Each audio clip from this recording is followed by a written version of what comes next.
Good morning students. BSc part second year की organic chemistry की second unit में आप सभी का स्वागत है। हमारी यहाँ पर ऑर्गेनिक केमिस्ट्री का टॉपिक चल रहा है अम्लीयता को प्रभावित करने वाले कारक। जो फिनॉल हमारा मेजर टॉपिक है। फिनॉल के अंदर फिनॉल की जो अम्लीयता होती है, फिनॉल की अम्लीयता को प्रभावित करने वाले कारक अर्थात factor affecting of acidity. Phenol की जो अम्लीयता होती है उसके बारे में यहाँ पर हम देखेंगे किस प्रकार से अम्लीयता को जो प्रभावित करते हैं कारक किस प्रकार से प्रभावित करते हैं। देखो, फिनॉल होती है, उसकी जो वलय होती है, बेंजीन वाली जो वलय होती है उसके ऊपर, या फिर फिनॉल की जो वलय होती है उसके ऊपर प्रतिस्थापी जो ग्रुप होता है उसके ऊपर डिपेंड करता है कि उसको अम्लीयता, उसकी जो अम्लीयता होती है वो जो ग्रुप होते हैं किस प्रकार से प्रभावित करते हैं। अर्थात दो प्रकार के ग्रुप, या तो इलेक्ट्रॉन डोनर ग्रुप लगे हुए रहते हैं या फिर इलेक्ट्रॉन एक्सेप्टर ग्रुप लगे हुए रहते हैं। अर्थात इलेक्ट्रॉन दाता समूह या फिर इलेक्ट्रॉन ग्राही समूह। जब इलेक्ट्रॉन ग्राही समूह लगे हुए रहते हैं तो उसके दौरान उनकी जो अम्लीयता होती है वो बढ़ती है, और यदि इलेक्ट्रॉन दाता समूह लगे रहते हैं तो उनकी जो अम्लीयता होती है वो घटती है। वो क्योंकि दाता समूह के कारण इलेक्ट्रॉन डेंसिटी बढ़ जाती है इसलिए उसकी एसिडिटी घटती है, और इलेक्ट्रॉन ग्राही समूह के कारण उसकी जो उसके अंदर इलेक्ट्रॉन डेंसिटी कम हो जाती है इसलिए उसकी एसिडिटी बढ़ती है। देखो, फिनॉल की अम्लीयता बेंजीन वलय पर उपस्थित समूह पर निर्भर करती है। ठीक है, अर्थात इसके जो बेंजीन वलय होती है उसके उपस्थित जो प्रतिस्थापी जो समूह होती है उसके ऊपर निर्भर करती है। अर्थात वे समूह जो इलेक्ट्रॉन ग्राही होते हैं बेंजीन वलय पर उपस्थित होकर वलय या फिर रिंग के पाई इलेक्ट्रॉन डेंसिटी को घटाते हैं। ठीक है, पाई इलेक्ट्रॉन डेंसिटी को क्या करते हैं, ये घटाते हैं। ठीक है, जिसके कारण फिनॉक्साइड आयन होता है,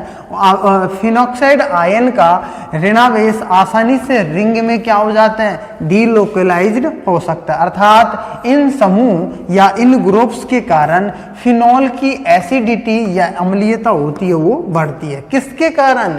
अर्थात यहाँ पर इलेक्ट्रॉन ग्राही समूह यदि रिंग के ऊपर उपस्थित रहता है तो उसकी एसिडिटी क्या हो जाती है, घटती है। और नेक्स्ट हम ये कह सकते हैं यदि बेंजीन रिंग पर कोई इलेक्ट्रॉन दाता अर्थात इलेक्ट्रॉन डोनर ग्रुप लगा हुआ रहता है, समूह उपस्थित होता है, तो इनके कारण जो इलेक्ट्रॉन डोनर ग्रुप के कारण रिंग की इलेक्ट्रॉन डेंसिटी होती है, इलेक्ट्रॉन घनत्व होता है, वो क्या होता है, डेंसिटी बढ़ती है। इसलिए फिनॉक्साइड आयन का ऋणावेश आसानी से रिंग में डीलोकलाइज्ड नहीं हो पाता है। जब रिंग के अंदर ये आसानी से डीलोकलाइज नहीं हो पाता है तो अर्थात हम ये कह सकते हैं इस स्थिति में अम्लीयता घटती है, अर्थात जो एसिडिटी होती है वो क्या हो जाती है, घटती है। ठीक है, अर्थात जब इलेक्ट्रॉन डोनर समूह लगा हुआ रहता है, इलेक्ट्रॉन डोनर ग्रुप लगा रहता है तो उसकी एसिडिटी क्या होती है, घटती है, और इलेक्ट्रॉन जो ग्राही समूह लगा रहता है, इलेक्ट्रॉन एक्सेप्टर ग्रुप लगा रहता है तो उसकी जो एसिडिटी क्या होती है, बढ़ती है। ठीक है, इसके जो अम्लीयता के क्रम को हम इस प्रकार से समझ सकते हैं। ये फिनॉक्साइड आयन है, यहाँ पर यदि एक्सेप्टर ग्रुप लगा हुआ रहता है तो इसकी जो एसिडिटी होती है वो बढ़ेगी, अर्थात सबसे ज्यादा एसिडिटी इसकी पाई जाएगी क्योंकि ये ग्रुप क्या कर रहा है, इलेक्ट्रॉन्स को क्या कर रहा है, ये खींच रहा है। ठीक है, रिंग से इसकी एसिडिटी ज्यादा रहेगी नॉर्मल फिनॉक्साइड होता है उसकी तुलना में।